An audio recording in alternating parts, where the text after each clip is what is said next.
بچه ها من یه لپ جدید خریدم تا حالا این مدلش رو ندیده بودم. بریم با هم آنباکسش کنیم.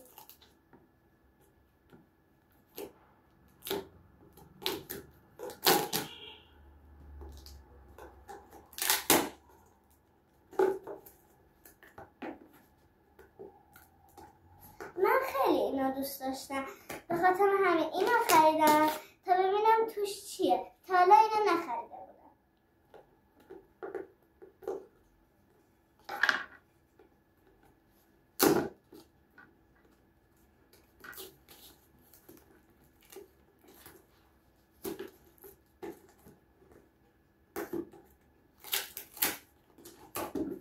بریم ببینیم توش چیه.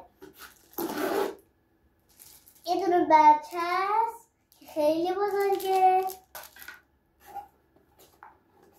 یه دونه برچسب کرامی، یه دونه از این جرقه ها که می‌داره تو دهن میترکه،